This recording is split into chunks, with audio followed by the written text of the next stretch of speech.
If LDPlayer is stuck on the loading screen, like it just keeps spinning and never opens, yeah, let's fix that quickly. First, restart your computer. This clears temporary bugs that can block startup. Next, check virtualization.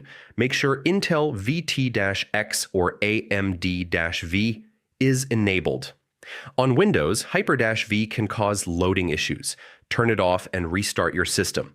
If it's still stuck, reset the emulator instance. Create a new instance or clear cache to fix corrupted files. Graphics settings can also cause loading freezes. Switch between OpenGL and DirectX, then relaunch. Outdated drivers, that's a common cause.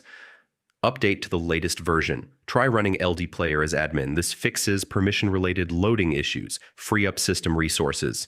Too many apps can slow down or block loading. If nothing works, reinstall it. Download the latest version for best compatibility. So restart, enable virtualization, reset the instance, and update drivers. That's the easiest way to fix LDPlayer stuck on loading screen in 2026.